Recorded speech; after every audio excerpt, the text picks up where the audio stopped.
পুষ্পস্তবক দিয়ে বরণ করছেন, সাথে একটি ব্যাজ প্রদান করা হচ্ছে। পরবর্তীতে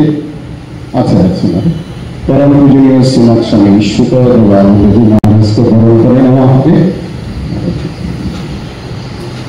পূজনীয় শ্রীমৎ স্বামী সতীশানন্দজি মহারাজ বরণ করে নিচ্ছেন, সাথে একটি ব্যাজ প্রদান করা হচ্ছে। পরম পূজনীয় শ্রীমৎ স্বামী শাস্ত্রানন্দজি মহারাজকে বরণ করে নেওয়া হবে। আমি পূজনীয় মহারাজকে অনুরোধ করছি পুষ্পস্তবক এবং ব্যাজ প্রদান করার জন্য। পূজনীয় শ্রীমৎ স্বামী বিকানন্দজি মহারাজকেও আজকের এই শুভ দিনে বরণ করে নেব, একটি পুষ্পস্তবক এবং একটি ব্যাজ প্রদান করে। আমাদের মধ্যে উপস্থিত রয়েছেন পরম পূজনীয় শ্রীমৎ স্বামী দুর্গানাথানন্দজি মহারাজ। পূজনীয় মহারাজকে আমরা বরণ করে নিচ্ছি, একটি পুষ্পস্তবক এবং একটি ব্যাজ প্রদান করি। রয়েছেন এই মঠে অধ্যক্ষ পরম পূজনীয় শ্রীমৎ স্বামী দুর্গানাথানন্দজি মহারাজ। পূজনীয় মহারাজকে পূজনীয় শ্রীমৎ স্বামী বলভদ্রানন্দজি মহারাজ এই পুষ্পস্তবক প্রদান করছেন আজকের এই শুভ দিনে, সাথে একটি ব্যাজ প্রদান করবেন পূজনীয় মহারাজ। রয়েছেন আমাদের এই ভক্তচার যুব পরিষদের উত্তর 24 পরগনা 1 রামকৃষ্ণ বিবেকানন্দ যুব পরিষদের সভাপতি পরম পূজনীয় শ্রীমৎ স্বামী ঈশ্বরানন্দজি মহারাজ। পূজনীয় মহারাজকে আজকের এই শুভ দিনে আমরা বরণ করে নিচ্ছি। বরণ করে নিচ্ছেন পূজনীয় শ্রীমৎ স্বামী দুর্গানাথানন্দজি মহারাজ, সাথে একটি ব্যাজ প্রদান করা হচ্ছে। পরবর্তী কার্যসূচি সঞ্চালনা করবে পূজনীয় শ্রীমৎ স্বামী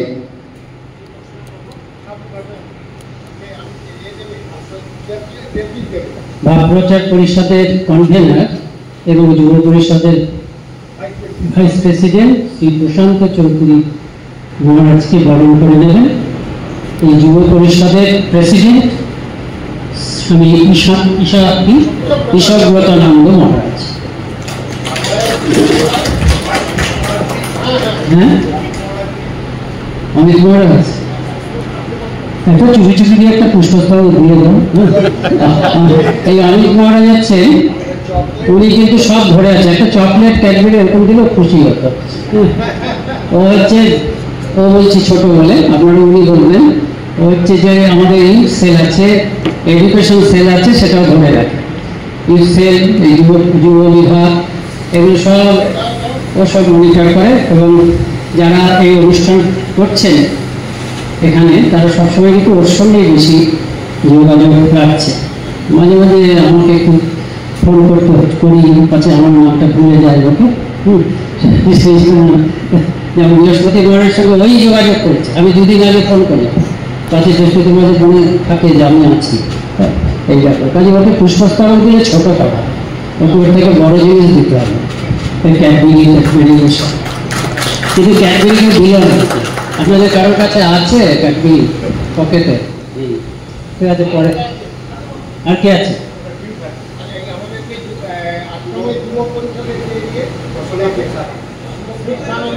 আচ্ছা, হ্যাঁ দিতেই পারেন। এই চকলেটটা তোমার, আপনি ভালো করে দিন, তুমি ভালো করে দাও।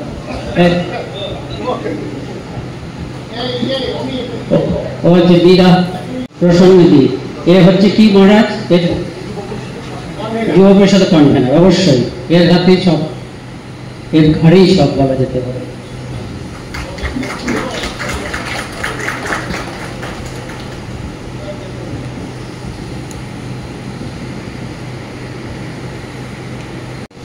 স্বামীজি বিষয়টা শ্রী কৌশিক মন্ডল কি গান গাইবে? হ্যাঁ, বীর সেনাপতি।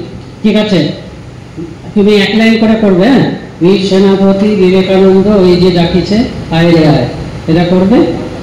আহ্বানে তার বলো আপনি বলিয়া কত মহারথী ছুটি হয়। তুমি 1 লাইন করবে, সঙ্গে সঙ্গে এরাও করবে। হ্যাঁ, তুমি করে যাবে, কিন্তু আমরাও ধরবো। ঠিক আছে, কি বলে তুমি করো। আচ্ছা, আমি এখান থেকে ধরবো, যখন আপনারা ধরবেন। দেখি কেমন করে। ওম নমস্তে यतिराजाय विवेकानंद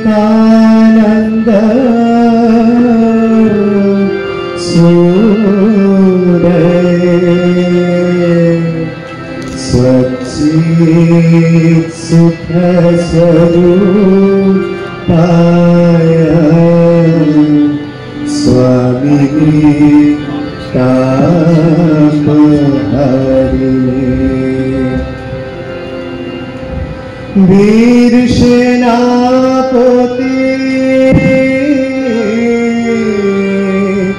वीर सेनापति विवेकानंद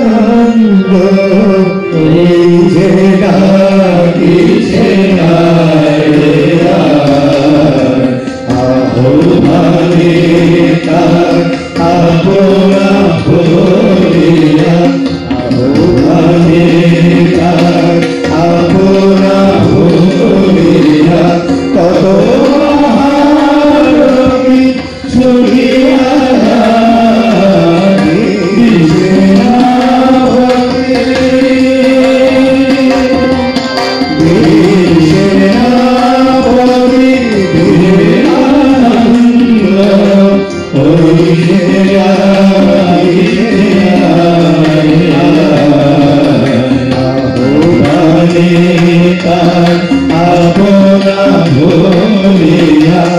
Oh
ভুলিয়া কত মহারথী শিখিয়া যায় সেনাপতি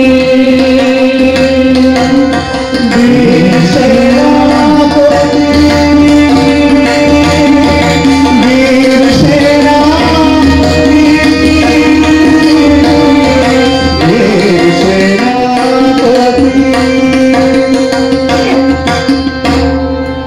বাহ, খুব সুন্দর গলা, খুব সুন্দর শিক্ষা। এবার শ্রী প্রসন্নদীপ কনভেনার প্রসন্নদীপ সাহা আমার ভারত অমর ভারত থেকে ভারতবর্ষ সম্পর্কিত নির্বাচিত অংশ পাঠ করবেন। এই আমার ভারত অমর ভারত গ্রন্থটি সম্বন্ধে পরে বলবো। এটি আসলে স্বামীজির যে ভারতে বিবেকানন্দ বইটি আছে, ভারতীয় বিবেকানন্দ বইটি হচ্ছে স্বামীজির lectures from Colombo to Almora Bangla. Swamiji বিদেশ থেকে ফিরে সারা ভারতবর্ষ ঘুরে কলম্বো থেকে শুরু করে আলমোড়া প্রায় 1 বছর বিভিন্ন জায়গায় যে ভাষণগুলি দিয়েছিলেন, যে যে বইগুলি বক্তৃতাগুলি সম্বন্ধে বলা হয় যে লেকচার্স দ্যাট অ্যাওয়েকেন্ড ইন্ডিয়া, এমন বক্তৃতাগুলি যেগুলো ভারতবর্ষকে জাগিয়ে তুলল। এবং এই বইতে, এই লেকচারের বইটি পড়েই, এই বক্তৃতাগুলো কিছুটা পরেই নেতাজি সুভাষচন্দ্র, তখন সুভাষ, তিনি ঠিক করলেন আমার জীবনের লক্ষ্য কী হবে। তা সেইটার থেকে, সেই বইটার থেকেই নির্বাচিত অংশ, বড় বই তো আমরা নিজেরা হয়তো বুঝতে পারবো না, সেখান থেকেই এই নির্বাচিত অংশ আমার ভারত অমর ভারত বইটি ইংরেজিতে আছে, বাংলাতে আছে, হিন্দিতেও আছে। সেখান থেকে নির্বাচিত অংশ পাঠ করবেন শ্রী প্রসন্নদীপ সাহা, যিনি উত্তর 24 পরগনা রামকৃষ্ণ বিবেকানন্দ যুব পরিষদের কনভেনার। এখানকার যুব পরিষদের তিনি কনভেনার প্রসন্নদীপ সাহা। পড়ো। सूरये सच्चित् सुख स्वरूपाय स्वामिने तापहारिणे। ঠাকুর মা স্বামীজির চরণে আভূমিলম্বিত প্রণাম জানাই। উত্তর 24 পরগনা 1 রামকৃষ্ণ বিবেকানন্দ ভাবপ্রচার যুব পরিষদের প্রথম বার্ষিক সম্মেলনে আগত সকল মহারাজের চরণে আমার ভূমিলম্বিত প্রণাম। সমস্ত সদস্য আশ্রমের সভাপতি অথবা সম্পাদক মহোদয়কে আমার সশ্রদ্ধ প্রণাম জানাই। আন্তরিক শুভেচ্ছা জানাই সমস্ত যুব সঞ্চালক ও যুব প্রতিনিধিবর্গকে। স্বামীজি আমার ভারত অমর ভারত থেকে নির্বাচিত অংশ পাঠ করবার চেষ্টা করছি। আমাদের কাজের মূল কথাটা সবসময় মনে রেখো, ধর্মে একটু আঘাত না করে জনসাধারণের উন্নতি। আমার মনে হয় দেশের জনসাধারণকে অবহেলা করাই আমাদের প্রবল জাতীয় পাপ, এবং তাই হলো আমাদের অবনতির অন্যতম কারণ। যতদিন না ভারতের সর্বসাধারণ ভালোভাবে শিক্ষিত হচ্ছে, ভালোভাবে খেতে পাচ্ছে, অভিজাত লোকেরা যতদিন না তাদের ভালোভাবে যত্ন নিচ্ছে, ততদিন যতই রাজনৈতিক আন্দোলন করা হোক না কেন, কিছুতেই কিছু হবে না। তারা আমাদের শিক্ষার জন্য রাজকর হিসাবে পয়সা দিচ্ছে, আমাদের ধর্ম লাভের জন্য শারীরিক পরিশ্রমে মন্দির তৈরি করে দিচ্ছে, কিন্তু এইসবের বিনিময়ে তারা চিরকাল লাভই খেয়ে এসেছে। তারা প্রকৃতপক্ষে আমাদের কৃতদাস হয়ে আছে। ভারতকে যদি পুনরুদ্ধার করতে হয়, আমাদের অবশ্যই তাদের জন্য কাজ করতে হবে। ভারতের 2 মহাপাপ, মেয়েদের পায়ে দলানো আর জাতি জাতি করে গরিবগুলোকে পিষে ফেলা। আমাদের দেশ সকলের অধম কেন, শক্তিহীন কেন? শক্তি নারী জাতির অবমাননা সেখানে বলে। মেয়েদের পুজো করেই সব জাত বড় হয়েছে। যে দেশে, যে জাতে মেয়েদের পূজা নেই, সে দেশ, সে জাত কখনো বড় হতে পারেনি, কোসমিন কালে পারবেও না। মেয়েদের আগে তুলতে হবে, মাসকে জাগাতে হবে, তবেই তো দেশের কল্যাণ, ভারতের কল্যাণ। তাদের তুলতে পারো? তাদের স্বাভাবিক আধ্যাত্মিক প্রকৃতি নষ্ট না করে কি তাদের মুক্ত ব্যক্তিত্ব ফিরিয়ে দিতে পারো? যদি রক্ত সতেজ ও পরিষ্কার থাকে, তাহলে মানুষের শরীরে কোনো রোগ জীবাণু বাসা বাঁধতে পারে না। ধর্মই আমাদের জীবনের রক্ত।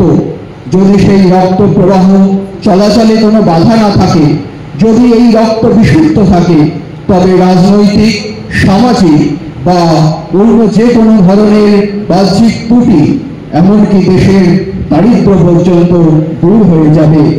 আমি বিশ্বাস রাখি আধুনিক যুব সমাজের ওপর। আমার কর্মীরা তাদের মধ্য থেকেই আসবে। সিংহের মতন তেজে তারা দেশের সব সমস্যাগুলির সমাধান করবে। হে বীর হৃদয় যুবকবৃন্দ, আর কিছুতেই আবশ্যক নেই। আবশ্যক শুধু প্রেম, সরলতা এবং সহিষ্ণুতা। জীবনের অর্থ বিস্তার। বিস্তার আর প্রেম একই কথা। সুতরাং প্রেমই জীবন। প্রেমই জীবনের একমাত্র গতি নিয়ামক। স্বার্থপরতাই মৃত্যু। জীবন থাকতেও তা মৃত্যু। আর দেহাবসানেও এই স্বার্থপরতাই প্রকৃত মৃত্যু স্বরূপ। দেহের অবসান হলে কিছুই থাকে না, একথাও যদি কেউ বলে, তবুও তাকে স্বীকার করতে হবে যে এই স্বার্থপরতাই যথার্থ মৃত্যু। পরোপকারী জীবন, পরহিত চেষ্টার অভাবই মৃত্যু। শতকরা 90 জন নরপশু মৃত, প্রেত তুল্য। কারণ হে যুবকবৃন্দ, যার হৃদয়ে প্রেম নেই সে মৃত ছাড়া আর কি? হে যুবকবৃন্দ, দরিদ্র, অজ্ঞ ও নিপীড়িত মানুষের ব্যথা তোমরা প্রাণে প্রাণে অনুভব করো। সেই অনুভবের বেদনায় তোমার হৃদয়ে উঠতে হোক, মস্তিষ্ক ঘুরতে থাকো, তোমাদের পাগল হয়ে যাওয়ার উপক্রম হোক। তখন গিয়ে ভগবানের পাদ পদ্মে তোমাদের অন্তরের বেদনা জানাও। তবেই তার কাছ থেকে শক্তি ও সাহায্য আসবে। অদম্য উৎসাহ, অনন্ত শক্তি আসবে। টাকায় কিছু হয় না, নামেও হয় না, যশেও হয় না, বিদ্যায় কিছু হয় না, ভালোবাসায় সব হয়। চরিত্রই বাধা বিঘ্নের বজ্রবিদ প্রাচীরের মধ্যে দিয়ে পথ করে নিতে পারে। গণ্যমান্য, উচ্চপদস্থ অথবা ধনীর ওপর কোনো ভরসা রেখো না। তাদের মধ্যে জীবনী শক্তি নেই, তারা একরকম মৃতকল্প বললেই হয়। ভরসা তোমাদের ওপর, যারা পদমর্যাদাহীন, দরিদ্র কিন্তু বিশ্বাসী। ভগবানে বিশ্বাস রাখো, কোনো চালাকির প্রয়োজন নেই। চালাকির দ্বারা কিছুই হয় না। দুঃখীদের ব্যথা অনুভব করো আর ভগবানের কাছে প্রার্থনা করো, সাহায্য আসবেই আসবে। তোমাকে আবার করতে হবে মাঝখান থেকে। আচ্ছা, তোমরা এরকম বসে আছো কেন? এই যে কাগজগুলো দিয়েছি ঠিক করতে, বের করো নি কেন? আমি তো দেখতে পাচ্ছি হাই তুলছি, তারপর পাঠাবে। ওটা বলতে হবে নাকি? সামনে এই কথাগুলো চলে যাচ্ছে, কিন্তু সকলের জন্য বলা, সেটা শুনছো না। দেখছি যারা বয়স্ক আছে তারা শুনছে, তারা কাগজটা মন দিয়ে পড়ছে। সবাই বের করেছো কাগজটা? হাত তোলো তো। অন্যরকম করলে তো হাই তুলবেই তো। কে হাই তুলেছে আমি দেখেছি। পড়ো, সামনে বসে আছো। আর এবার তুমি এখান থেকে পড়ো, ওটাটা বলছি না। হে বীর হৃদয় যুবকবৃন্দ, দেখো হে বীর হৃদয় যুবকবৃন্দ কোথায় আছে? তোমরা নিজেরা কাগজ দেখো। তুমি ওদিকে তাকাচ্ছ কেন? এই আশকাবার ছেলেটা ওই চশমা পড়াচ্ছে, তুমি কাগজের দিকে দেখো। হে বীর হৃদয় যুবকবৃন্দ মাঝখানে আছে। খুঁজে পেয়েছো সবাই? হে বীর হৃদয় যুবকবৃন্দ পেয়েছো? হাত তোলো। কাগজ আছে, কাগজ আছে। যদি না থাকে পাশে যে আছে চারটা দেখো না। এবার তুমি ওখান থেকে পড়ো। হ্যাঁ, হে বীর হৃদয় যুবকবৃন্দ, আর কিছুরই প্রয়োজন নেই আমার। হে বীর হৃদয় যুবকবৃন্দ, আর কিছুতেই আবশ্যক নেই। আবশ্যক শুধু প্রেম, সরলতা ও সহিষ্ণুতা। জীবনের অর্থ বিস্তার। বিস্তার আর প্রেম একই কথা। সুতরাং প্রেমই জীবন। প্রেমই জীবনের একমাত্র গতি নিয়ামক। স্বার্থপরতাই মৃত্যু। জীবন থাকতেও তা মৃত্যু। আর দেহাবসানেও এই স্বার্থপরতাই প্রকৃত মৃত্যু স্বরূপ। দেহের অবসান হলে কিছুই থাকে না, একথাও যদি কেউ বলে, তবুও তাকে স্বীকার করতে হবে যে এই স্বার্থপরতাই যথার্থ মৃত্যু। পরোপকারী জীবন, পরহিত চেষ্টার অভাবই মৃত্যু। শতকরা 90 জন নরপশু মৃত, প্রেত তুল্য। কারণ হে যুবকবৃন্দ, যার হৃদয়ে প্রেম নেই সে মৃত ছাড়া আর কি? হে যুবকবৃন্দ, দরিদ্র, অজ্ঞ ও ও নিপীড়িত মানুষের ব্যথা তোমরা প্রাণে প্রাণে অনুভব করো। সেই অনুভবের বেদনায় তোমার হৃদয় রুদ্ধ হোক, মস্তিষ্ক ঘুরতে থাকুক, তোমাদের পাগল হয়ে যাওয়ার উপক্রম হোক। তখন গিয়ে ভগবানের পাদ পদ্মে তোমাদের অন্তরের বেদনা জানাও, তবেই তার কাছ থেকে শক্তি ও সাহায্য আসবে, অদম্য উৎসাহ, অনন্ত শক্তি আসবে।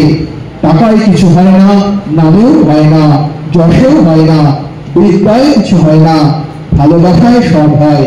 চরিত্রই বাধা বিঘ্নের বজ্রদৃঢ় প্রাচীরের মধ্যে দিয়ে পথ বের করে নিতে পারে। গণ্যমান্য উচ্চপদস্থ অথবা ধনীর ওপর কোনো ভরসা রেখো না, তাদের মধ্যে জীবনী শক্তি নেই, তারা একরকম মৃতকল্প বললেই হয়। ভরসা তোমাদের ওপর, যারা পদমর্যাদাহীন, দরিদ্র কিন্তু বিশ্বাসী। ভগবানে বিশ্বাস রাখো, কোনো চালাকির প্রয়োজন নেই, চালাকির দ্বারা কিছুই হয় না। দুর্নীতির ব্যথা অনুভব করো আর ভগবানের কাছে প্রার্থনা করো, সাহায্য আসবেই আসবে। আমরা ধনী বা বড় লোককে গ্রাহ্য করি না, আমরা হৃদয় শূন্য মস্তিষ্ক সার ব্যক্তিদের ও তাদের নিস্তেজ সংবাদপত্রের প্রবন্ধগুলিও গ্রাহ্য করি না। বিশ্বাস বিশ্বাস, সহানুভূতি, অগ্নিময় বিশ্বাস, অগ্নিময় সহানুভূতি। জয় প্রভু, জয় প্রভু। তুচ্ছ জীবন, তুচ্ছ মরণ, তুচ্ছ ক্ষুধা, তুচ্ছ শীল, জয় প্রভু। অগ্রসর হও, প্রভু আমাদের নেতা, পিছনে তাকিও না, কে পড়ল দেখতে যেও না, এগিয়ে যাও সম্মুখে সম্মুখে। এভাবেই আমরা অগ্রসর হব, একজন পড়বে আর একজন তার স্থান দখল করবে। ভারত আবার উঠবে, জয়ের শক্তিতে নয়, চৈতন্যের শক্তিতে। বিনাশের বিজয় পতাকা নিয়ে, বিনাশের বিজয় পতাকা নিয়ে নয়, শক্তি ও প্রেমের পতাকা নিয়ে। শক্তি, দেখো আরেকবার পড়ো, ওই লাইনটা আরেকবার পড়ো। বিনাশের বিজয় পতাকা নিয়ে নয়, শান্তি ও প্রেমের পতাকা নিয়ে। সন্ন্যাসীর গৈরিক বেশ সহায়ে, অর্থের শক্তিতে নয়, ভিক্ষা পাত্রের শক্তিতে। আমি যেন দিব্যচক্ষে দেখতে পাচ্ছি আমাদের এই দেশ জননী আবার জেগে উঠেছেন, নবজীবন লাভ করে আগের চেয়ে অনেক বেশি গৌরবময় মূর্তিতে তিনি তার সিংহাসনে উপবিষ্ট। শান্তি এবং আশীর্বাণীর সঙ্গে তার নাম সমগ্র জগতে ঘোষণা করো। এরপরে আরেকটা কাগজ আছে, দেখো ওটারই পেছনে আছে, দেখো দেখবে স্বামী বিবেকানন্দের সম্পর্কে কিছু মহান জাতীয় নেতার মন্তব্য। অমিত মহারাজ, তুমি এই কাগজটা খুলে পড়তে থাকবে, কিছু প্রিন্টিং মিস্টেক থাকলে সেটা নোট করে নেবে। হ্যাঁ, আগেরটাতে কিন্তু কিছু প্রিন্টিং মিস্টেক ছিল, তুমি এটাকে নোট করে রাখবে, আর এটা যখন এখান থেকে পড়া হবে তুমিও করবে। হ্যাঁ, কিন্তু ওনার ওনার ওনার একটা দায়িত্ব, হ্যাঁ, এগুলোকে নোট করা।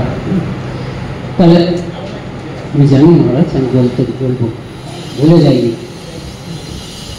এবার স্বামীজি সম্পর্কে নেতাজি, রবীন্দ্রনাথ, গান্ধীজি ও চক্রবর্তী রাজা গোপালাচারীর বক্তব্য আংশিক পাঠ। আংশিক মানে কি, এদের বক্তব্য অনেক বড়, শ্রদ্ধা, পাতার পর পাতা জুড়ে হয়তো অনেকে শ্রদ্ধা প্রকাশ করেছেন, বিশেষ করে নেতাজি, গান্ধীজি। এটা যদি আপনাদের কাছে বা তোমাদের কাছে পাঠ করে শোনাবে শ্রী শুভেন্দু বাছা, তিনিও এই অঞ্চলের যে যুব পরিষদ তার জয়েন করবেন, শ্রী শুভেন্দু বাছা। ওম নমো শ্রী জ্যোতিরাজায় বিবেকানন্দ সুরায় সচ্চিৎ স্বরূপায় স্বামী তাপহারিণে। ঠাকুরমা স্বামীজিকে আমার সশ্রদ্ধ প্রণাম। আজ এই সভায় উপস্থিত সমস্ত মহারাজগণকে আমার সাষ্টাঙ্গ প্রণাম এবং সম্মুখে অধিষ্ঠিত সমস্ত প্রতিনিধিবর্গকে আমার প্রণাম, শুভেচ্ছা। স্বামী বিবেকানন্দ এমন একজন ব্যক্তিত্ব যিনি তুমি সরাসরি পাঠে চলে যাও, সরাসরি পাঠে। কিছু বলার কিছু ব্যক্তিত্ব মন্তব্য করেছেন, সেগুলো আমি পাঠ করছি। আচ্ছা, ঠিক আছে। সুভাষচন্দ্র বোস। শ্রী রামকৃষ্ণ ও স্বামী বিবেকানন্দের নিকট আমি যে কত ঋণী তাহা ভাষায় কি করিয়া প্রকাশ করিব। তাহাদের পূর্ণ প্রভাবে আমার জীবনের প্রথম উন্মেষ। নিবেদিতার মতো আমিও মনে করি যে রামকৃষ্ণ ও বিবেকানন্দ একটা অখণ্ড ব্যক্তিত্বের দুই রূপ। আজ যদি স্বামীজি জীবিত থাকিতেন, তিনি নিশ্চয়ই আমার গুরু হইতেন, অর্থাৎ তাকে নিশ্চয়ই আমি গুরু পদে বরণ করিতাম। যাহা হোক, যতদিন জীবিত থাকিব ততদিন রামকৃষ্ণ বিবেকানন্দের একান্ত অনুগত ও অনুরক্ত থাকিব, এই কথা বলাই বাহুল্য। চরিত্র গঠনের জন্য রামকৃষ্ণ বিবেকানন্দ সাহিত্য অপেক্ষা উৎকৃষ্ট সাহিত্য আমি কল্পনাও করিতে পারি না। মহাত্মা গান্ধী। আজ 6 ফেব্রুয়ারি 1921। স্বামী বিবেকানন্দের জন্মদিনে তার পবিত্র স্মৃতির উদ্দেশ্যে শ্রদ্ধার্ঘ্য নিবেদন করতে বেলুড় মঠে এসেছি। তার রচনাগুলি আমি অত্যন্ত মনোযোগ সহকারে অনুশীলন করেছি এবং সেগুলি পাঠ করার পর আমার মাতৃভূমির প্রতি আমার ভালোবাসা সহস্র গুণ বেড়ে গিয়েছে। হে যুবকবৃন্দ, যেখানে স্বামী বিবেকানন্দ বাস করেছে এবং শরীর ত্যাগ করেছে, সেই পূর্ণভূমির কিছু মাহাত্ম্য আত্মস্থ না করে তোমরা শূন্য হাতে ফিরে যেও না। তোমাদের কাছে এই আমার আবেদন। জওহরলাল নেহেরু। স্বামী বিবেকানন্দ একদিকে যেমন অতীত ভারতের ভাবধারায় অভিস্নাত এবং অতীত ভারতের গৌরবে গৌরবান্বিত, অন্যদিকে তেমনি মানুষের জীবন ও সমস্যার বিষয়ে আধুনিক মনোভাবাপন্ন। প্রাচীন ও আধুনিক ভারতে তিনি ছিলেন এক প্রকার মিলন সেতু, অনন্য সাধারণ পুরুষ, সম্ভ্রম উদ্রেককারী ব্যক্তিত্ব, সর্বদা মানসিক সমতা রক্ষা করতে সক্ষম, মর্যাদা সম্পন্ন, নিজের এবং নিজের জীবনগত সম্বন্ধে স্থির নিশ্চয়, সক্রিয় জ্বলন্ত শক্তিতে তিনি ভরপুর। ভারতকে এগিয়ে নিয়ে যাওয়ার এক সুতীব্র আকাঙ্ক্ষা সবসময় তার মধ্যে ক্রিয়াশীল।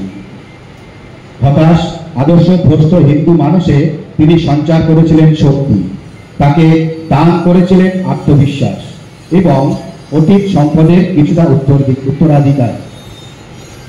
প্রত্যক্ষভাবেই হোক কিংবা পরোক্ষভাবেই হোক, আজকের ভারতবর্ষকে তিনি প্রবলভাবে প্রভাবিত করেছেন। প্রজ্ঞা, তেজ এবং শক্তির এই যে প্রবাহ স্বামী বিবেকানন্দের মধ্যে উৎসারিত হয়েছে, আমি মনে করি আজকের তরুণ তরুণীরা তার সদ্ব্যবহার করতে ভুলিবে না। রবীন্দ্রনাথ ঠাকুর।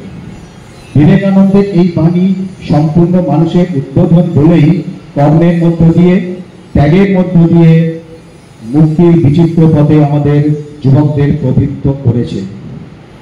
যদি তুমি ভারতকে জানতে চাও, বিবেকানন্দকে জানো। তার মধ্যে সবকিছুই ইতিবাচক, নেতিবাচক কিছু নেই। শ্রী অরবিন্দ। বিবেকানন্দের পাশ্চাত্য যাত্রা জগতের সামনে প্রথম প্রকাশ্যে দেখিয়ে দিল, ভারত জেগেছে শুধু বেঁচে থাকার জন্য নয়, জয় করার জন্য সে জেগেছে। চক্রবর্তী রাজা গোপালাচারী।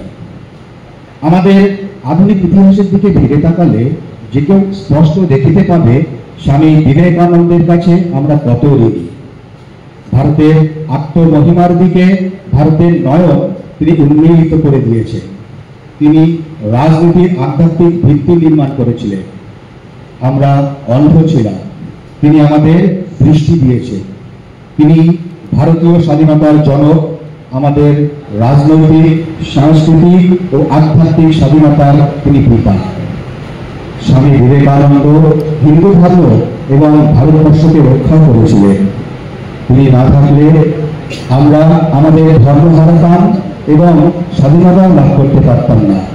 আমাদের সবকিছুর জন্য তাই আমরা বিবেকানন্দের কাছে ঋণী। তার বিশ্বাস, সাহস এবং প্রজ্ঞা আমাদের চিরকাল অনুপ্রাণিত করুক, যাতে তার কাছ থেকে যে সম্পদ আমরা লাভ করেছি তাকে সযত্নে রক্ষা করতে পারি। প্রণাম। যাদের বাণী থেকে পড়া হলো তাদের প্রত্যেকেরই পরিচয় তোমরা জানো। হয়তো চক্রবর্তী রাজাগোপালাচারীর কথাটা নাও জানতে পারে। তিনি একজন বিরাট মানুষ ছিলেন, মহাপণ্ডিত ছিলেন, গান্ধীজির অনুগামী ছিলেন, জীবনের স্বরাজ্য দল নয় কি আলাদা দল করেছিলেন। এবং ইনি হচ্ছেন মাউন্ট ব্যাটেন, হচ্ছে আমাদের গভর্নর জেনারেল। 1947 সালে যখন আমাদের ইয়েটা হলো, ভারত স্বাধীন হলো, তখন মাউন্ট ব্যাটেন, তখন পর্যন্ত মাউন্ট ব্যাটেন ছিলেন গভর্নর জেনারেল। তারপর থেকে বছর তিনেক গভর্নর জেনারেল ছিলেন এই চক্রবর্তী রাজাগোপালাচারী, ভারতীয় গভর্নর জেনারেল। এরপরে তিনি মাদ্রাজের মুখ্যমন্ত্রী হয়েছেন, খুব পণ্ডিত লোক। এবং গান্ধীজির প্রতি তো ভীষণ শ্রদ্ধাশীল ছিলেন, কিন্তু তা সত্ত্বেও কিন্তু তিনি ছিলেন, স্বামীজিকে বলছেন তিনি ভারতের স্বাধীনতার জনক। শুধু তাই নয়, বলছেন রাজনৈতিক, সাংস্কৃতিক ও আধ্যাত্মিক স্বাধীনতার পিতা। এরকম কথা ভারতবর্ষের এরকম একজন পুরোধা স্বাধীনতা সংগ্রামের নেতা এবং রাজনীতিক এরকম আর কেউ সম্ভবত বলেননি। যাই হোক, এবার অনুষ্ঠানের যে অংশটি আছে সেটা হচ্ছে অংশগ্রহণকারী সন্ন্যাসী ও সদস্যবৃন্দের নিজ নিজ পরিচয় দান। তাই এটা মানে আমার সঞ্চালনা করার কথা, তাই হচ্ছে সঞ্চালনাটা করছি। প্রথমে আমরা আমাদের যারা এখানে আছি পরিচয় দিই। আমার ডান পাশে যিনি বসে আছেন তিনি হচ্ছেন এই আশ্রমের অধ্যক্ষ। আর ভাব প্রচার পরিষদ যে আছে উত্তর 24 পরগনা 1, এরকম 36টা ভাব প্রচার পরিষদ, না প্রসঙ্গবাবু? সারা ভারতবর্ষ জুড়ে 36টা ভাব প্রচার পরিষদ আছে। তাই এই অঞ্চলটা জুড়ে একটা ভাব প্রচার পরিষদ আছে, সেটা হচ্ছে উত্তর 24 পরগনা 1 ভাব প্রচার পরিষদ। মহারাজ হচ্ছেন স্বামী দুর্গাত্মানন্দ মহারাজ, দুর্গাত্মানন্দজি মহারাজ। তিনি হচ্ছেন এই ভাব প্রচার পরিষদের প্রেসিডেন্ট। এবং আমাদের যুব পরিষদের নিয়ম অনুযায়ী তিনি হচ্ছেন যুব পরিষদের উপদেষ্টা। আমাদের মহারাজকে আমরা প্রণাম নিবেদন করছি। আর আমি যে কথা বলছি, আমরা বেলুড় মাঠে যে কেন্দ্রীয় কমিটি আছে, ভাব প্রচারের কেন্দ্রীয় কমিটি আছে, এই ভাব প্রচারের অধীনে যুব পরিষদ গড়ে উঠেছে। সে একই কেন্দ্রীয় কমিটি আছে যুব পরিষদে, একই না? একজন দিনের একই তো, একজন দিন মোটামুটি একজন একই। তা সেই ভাব প্রচারের কেন্দ্রীয় কমিটি এবং যুব পরিষদের কেন্দ্রীয় কমিটি কনভেনার হচ্ছে স্বামী বলভদ্রানন্দ। আমাদের পাশে যিনি বসে আছেন শ্রীমৎ স্বামী বলভদ্রানন্দজি, তার নিজের পরিচয় তো দেবেন না, এটা অনেক পরিচয় আছে। তিনি হচ্ছেন রামকৃষ্ণ মঠ, রামকৃষ্ণ মিশনের একজন সহ সাধারণ সম্পাদক, 1 নম্বর। দ্বিতীয় হচ্ছে ওই যেটা বললেন ভাব প্রচার পরিষদের কনভেনার, যুব পরিষদের কনভেনার, আর সেন্ট্রাল কমিটি, মানে কোনো একটা ইয়ে নয়, সেন্ট্রাল রামকৃষ্ণ মঠ। বেলুড় মঠটাকে সারা ভারতবর্ষে যেখানে ভাব প্রচার পরিষদ আছে, যেখানে যুব পরিষদ, ভাব প্রচার পরিষদ থাকে, যুব পরিষদ, তো তার কনভেনার, অর্থাৎ কনভেনারের কাজ হচ্ছে সকলের সঙ্গে কোঅর্ডিনেশন, করসপন্ডেন্ট যা বলো না কেন সব থাকবে। আর এইটাই বলভদ্রানন্দজি এটা খুব ঠান্ডা মাথায় এবং অত্যন্ত সুস্থভাবে পরিচালনা করে যাচ্ছে। তার এই সাফল্য ঠাকুর স্বামীজির কাজে আরও অগ্রগতি এনে দিয়েছে এবং অনেক নতুন নতুন আইডিয়া তার মাথা থেকে বেরোচ্ছে, সেগুলো কাজে লাগাচ্ছে। আমরা তার কথা সবসময় শুনি। চলবে প্রোগ্রাম, এটা ধন্যবাদ জ্ঞাপন হলো তো, সেই ভালো এখানে শেষ হবে কি না? আপনি ধন্যবাদ জ্ঞাপন করবেন, প্রায় তো ধন্যবাদ। যাই হোক, তা আমার পাশে যিনি বসে আছেন স্বামী সুখদেবানন্দ, তিনিও মানে আমার পিছনে বিরাট বিরাট দায়িত্ব ছিলেন এবং আছেন। বর্তমানে তিনি হচ্ছেন সারদাপীঠ, নাম শুনেছে, বিদ্যামন্দির কলেজ, যার অন্যতম আরও বিরাট একটা শিক্ষা মানে শিক্ষার এডুকেশন কমপ্লেক্সের বাংলা কি হবে? হ্যাঁ, এডুকেশন কমপ্লেক্স, হ্যাঁ, একটা বিরাট শিক্ষা প্রতিষ্ঠান নানা রকম আছে, তার তিনি সেক্রেটারি। এবং তিনিও কিন্তু এই বেলুড় মঠে যে কেন্দ্রীয় ভাব প্রচার পরিষদ কমিটি এবং তার অধীনে যে কেন্দ্রীয় যুব পরিষদ কমিটি আছে তার তিনি অন্যতম জয়েন্ট কনভেনর স্বামী সুখদেবানন্দজি। আর তার পাশে যিনি আছেন স্বামী শাশ্বতানন্দজি, তিনি বর্তমানে নরেন্দ্রপুর যে কেন্দ্র আছে তার তিনি সেক্রেটারি। এই সুখদেবানন্দজি আসার আগে তিনি ওই সারদাপীঠের সেক্রেটারি ছিলেন, বিদ্যা মন্দিরের প্রিন্সিপাল ছিলেন। সুখদেবানন্দজিও বিভিন্ন কলেজের আমাদের প্রিন্সিপাল ছিলেন, রাওয়ার প্রিন্সিপাল, চেন্নাই কলেজের প্রিন্সিপাল। তার শাশ্বতানন্দজি বর্তমানে নরেন্দ্রপুরে তিনি হচ্ছেন সেক্রেটারি এবং তিনিও এই ভাবপ্রচার পরিষদের যে কেন্দ্রীয় কমিটি আছে তার তিনি অন্যতম জয়েন্ট কনভেনর। আর তার পাশে যিনি বসে আছেন স্বামী রীতানন্দজি, তিনি বেশ কয়েক বছর তিনি উদ্বোধনের তিনি সম্পাদক ছিলেন। বর্তমানে তিনি বেলুর মঠে লাইব্রেরি এবং অন্যান্য গুরুত্বপূর্ণ কাজ করছেন। তিনি এই ভাবপ্রচার পরিষদের মেম্বার আছেন, তাই তো অন্যতম কেন্দ্রীয় ভাব না, আর যুব পরিষদের তিনি কোঅর্ডিনেটর। হ্যাঁ, ভাবপ্রচার পরিষদের কি আপনি কোঅর্ডিনেটর? ভাবপ্রচার পরিষদের কেন্দ্রীয় কমিটিতে তিনি আছেন এবং ভাবপ্রচার পরিষদের অধীনে যে যুব পরিষদ আছে সেখানে তিনি কোঅর্ডিনেটরের খুব দায়িত্ব। আর আমাদের এই সেক্রেটারি মহারাজ প্রেসিডেন্ট দুর্গানন্দজির ঠিক ডান পাশে যিনি আছেন তিনি হচ্ছেন স্বামী ঈশ্বরব্রতানন্দ। তিনি দক্ষিণেশ্বরে আমাদের যে নতুন মঠ হয়েছে তার তিনি অধ্যক্ষ। আর এই যে ভাবপ্রচার আছে এই উত্তর পূর্বাঞ্চল উত্তর 24 পরগনা 1 সেই ভাবপ্রচার পরিষদে তিনি হচ্ছেন অন্যতম ভাইস প্রেসিডেন্ট এবং একমাত্র নাকি না আরেকজন আছেন একমাত্র ভাইস প্রেসিডেন্ট এবং তিনি হচ্ছেন যুব পরিষদের একমাত্র প্রেসিডেন্ট একমাত্রই দুজন যদি ভাইস প্রেসিডেন্ট থাকে তার মধ্যে যারা তরুণতর এবং বেশি যুবকদের সঙ্গে কাজ করতে ভালোবাসেন বা দক্ষ তাদেরকে আমরা নিই, কিন্তু এখানে একজন যোগ্য হয়েছেন এবং বিনা প্রতিদ্বন্দ্বিতায় নির্বাচিত হয়েছে, কারণ জামানত বাধ্য না করেও বিনা প্রতিদ্বন্দ্বিতায় এই উত্তর 24 পরগনা প্রথম 1 নম্বর উত্তর 24 পরগনার 1 নম্বর যুব পরিষদে তিনি প্রেসিডেন্ট। আর তার পাশে যিনি বসে আছেন তিনি হচ্ছেন এই উত্তর 24 পরগনার 1 ভাবপ্রচার পরিষদের তিনি কনভেনর এবং সেই নিয়ম অনুযায়ী যুব পরিষদের যে সংবিধান সেই অনুযায়ী সেই কনভেনর হয়ে হচ্ছে এই পরিষদের ভাইস প্রেসিডেন্ট। তিনি হচ্ছেন ভাইস প্রেসিডেন্ট। তাহলে মনে থাকলো কি কি ব্যাপার?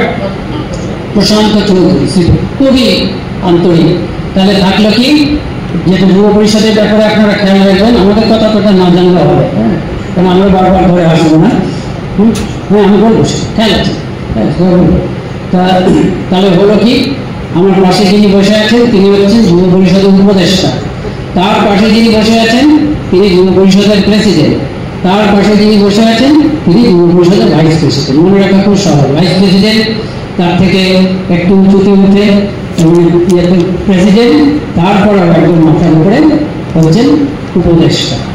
আর ওই পাশে একজন বসে আছেন একজন দেখুন উনি কিন্তু ভালো গায়ক, বর্তমানে কল্যাণী আশ্রমের তিনি অধ্যক্ষ সম্পাদক অধ্যক্ষ রামকৃষ্ণ মিশন সেক্রেটারি তিনি। ওনার নাম হচ্ছে স্বামী দুর্গানন্দ মহারাজ। ওনাকেও আমরা এখানে আমন্ত্রণ করে এসেছি কেন, এরপরে মানে একটা অভিজ্ঞতার জন্য প্রধানত যে এরপরে ওনার ওখানে এই যে বার্ষিক সম্মেলন হচ্ছে, তোমার কবে হওয়ার কথা আছে কিছু ভেবেছ? একটু কিছু কবে হবে তোমারটা? 10 অগাস্ট। আর ইনি হচ্ছে ওদের ভাবপ্রচার পরিষদের নামটা কি? মধ্যবঙ্গ ভাবপ্রচার পরিষদ আছেন, তার তিনি অন্যতম ভাইস প্রেসিডেন্ট। হ্যাঁ, এবং মধ্যবঙ্গ ভাবপ্রচার পরিষদের অধীনে যে যুব পরিষদ আছেন তার তিনি হচ্ছেন প্রেসিডেন্ট। কাজে তারও ওই অঞ্চলের দায়িত্ব রয়েছে। উনি এই যুব পরিষদের বার্ষিক সম্মেলনে আমরা ওনাকে আমন্ত্রণ করেছি এবং উনি আগ্রহে এসেছেন যে এখানে আজকে যা যা হবে। হ্যাঁ, 10 অগাস্টে আসানসোল। আচ্ছা, ওটাও 10 অগাস্ট হচ্ছে। আচ্ছা, দুটো হচ্ছে 10 অগাস্ট। এখানে যেমন এই উত্তর 24 পরগনা 1 নম্বরের বার্ষিক সম্মেলন হচ্ছে, তেমনি মধ্যবঙ্গ যুব পরিষদের প্রথম বার্ষিক সম্মেলন হবে 10 অগাস্ট। তিনি হচ্ছেন প্রেসিডেন্ট, তারপরে সব দায়িত্ব সাধুদের মধ্যে থেকে প্রেসিডেন্টের উপরে এই যুব পরিষদের জন্য বেশি আমরা নির্ভরশীল। আর অসাধু মানে দুজনের সাধু নয়, তাদের মধ্যে থেকে যাদের উপরে আমরা বেশি নির্ভরশীল সেটা হচ্ছে কনভেনার এবং কনভেনার, জয়েন্ট কনভেনারের উপর নির্ভরশীল। কিন্তু মাঝখানে এই যে উপদেষ্টা আর ভাইস প্রেসিডেন্ট আছেন, তারা এগুলো সব কিন্তু কোঅর্ডিনেট করা, মদত করা, তাদেরকে ফ্যাসিলিটি, গার্জিয়ানের মতন থাকা, সব কিছু থাকা। মহারাজ হচ্ছেন গার্জিয়ান, উপদেষ্টা গার্জিয়ান, আর ভাইস প্রেসিডেন্ট শুধু গার্জিয়ান মানে তিনি একেবারে নাটক বলাবেন, এই করেছো কি না করেছো, এটা করো, ভালো করো, এরকম দেখা। তো এই হচ্ছে আমাদের কাঠামো। তা এটা তো হয়েই গেল, আর কি কিছু বলার আছে? পারমাণবিক মন্তব্য তো পারমাণবিক কি শুদ্ধভাবে আর কি বলা আছে? আমরা শুনবো স্বামী দুর্গাত্মানন্দজির কাছ থেকে। তোমাদের প্রোগ্রামের দিকে তাকাও তো, কি লেখা আছে? স্বামী দুর্গাত্মানন্দ উত্তর 24 পরগনা 1-এর যুব পরিষদের উপদেষ্টা এবং উত্তর 24 পরগনা 1-এর ভাব প্রচার পরিষদের সভাপতি। তিনি এবার সংক্ষেপে বলবেন 11:10 মিনিটের মতন, যাই হোক উনি বলবেন একটি মূল বিষয় নিয়ে বলবেন, যুব বিভাগ এবং যুব পরিষদের উপযোগিতা। এটা ভারতবর্ষে 290 রামকৃষ্ণ মঠ এবং মিশনে 290টা কেন্দ্র আছে। হ্যাঁ, ভারতবর্ষের কথাই বলছি, ভারতবর্ষের বাইরে হলে আরো অনেক বেশি। 290টা কেন্দ্র আছে। আমরা প্রত্যেকটা কেন্দ্রে আমাদের ইউথ সেল আছে। এই ইউথ সেল বেশিরভাগ কেন্দ্রেই ছিল, কিন্তু আমরা 3-4 বছর আগে আমরা ঠিক করলাম যে আমাদের প্রত্যেকটা কেন্দ্রে ইউথ সেল হবে। সেটা ইউথ সেল হয়েছে। এই ইউথ সেলটা হওয়ার আগেই কিন্তু 4-5 বছর আগে কি আরেকটু আগে আমরা যুব পরিষদ করতে চেয়েছিলাম, শুরু করে দিয়েছিলাম। যে 36টা ভাব প্রচার পরিষদ আছে, 36টা ভাব প্রচার পরিষদের অধীনে প্রায় 1000টা, যদি অবজারভার আশ্রম ধরা যায় 1000 ছাড়িয়ে যাবে। প্রায় 1000টা আশ্রম, যেগুলোকে প্রাইভেট আশ্রম বলে, তোমরা সব বিভিন্ন আশ্রম থেকে এসেছো, তোমরা প্রায় 33টা আশ্রম থেকে এসেছো। এরকম ভারতবর্ষতে 1000টার মতন আশ্রম আছে। আমরা দেখলাম এই 1000টা আশ্রমেও এই আমাদের যেমন ব্রাঞ্চ সেন্টারগুলিতে ইউথ সেল আছে, তেমনি একটা ইউথ সেল থাকা দরকার। আমরা নাম দিলাম যুব বিভাগ, নামটা শুধু তফাৎ করার জন্য, কিন্তু কার্যত এক। তা যুব বিভাগ এটা শুরু হয়েছিল। শুরু হওয়ার পরে মাঝখানে ওই করোনা আসার জন্য পশ্চিমবঙ্গে আমরা শুরু করেছিলাম, করোনা আসার জন্য গোলমাল হয়ে গেল। গত 1 বছর ধরে আবার আমরা ভাবলাম যেটা একটা ভালো জিনিস শুরু হয়েছিল, তা আবার শুরু করা যায়। 1000 আশ্রমে নিয়মিতভাবে যদি ধরো এই যুব বিভাগ চলে, সেখানে ধরো স্টাডি সার্কেল হবে, নিয়মিত সেবা কাজ হবে। এই বলে আমরা মনে করি যে 5-7 বছরের পরে আমরা একটা বিরাট ফল দেখতে পারবো, সম্মিলিত একটা বিরাট কাজ হবে। এটা মানে গোটা ভারতবর্ষে রামকৃষ্ণ বিবেকানন্দের ভাব প্রচারের ক্ষেত্রে তো বটেই, গোটা ভারতবর্ষের সামগ্রিক কল্যাণের জন্য একটা বিরাট ফল হবে। এটা হচ্ছে একটা বিরাট সম্ভাবনা। এই সম্ভাবনার কথাটা ভাবতে হয়। আমি এটা ভাবলে কি হয়, নিজের প্রতি বিশ্বাস আসে, নিজের প্রতি শ্রদ্ধা আসে। তাই এইটা মনে রাখবে, সেইটা ভেবে আমরা এই যুব পরিষদ করেছি এবং এই করে ধীরে ধীরে আমরা সমস্ত ভারতবর্ষেই করছি। অনেক জায়গায় খুব ভালো হচ্ছে, অনেক জায়গায় একটু কষ্ট হচ্ছে, কিন্তু সবাই চেষ্টা করছে। এই 1000 বা 1000-এর বেশি আশ্রমে, প্রত্যেকটা আশ্রমেই যুব বিভাগ তৈরি হচ্ছে, যুব বিভাগগুলোকে নিয়ে যুব পরিষদ। এখন মহারাজ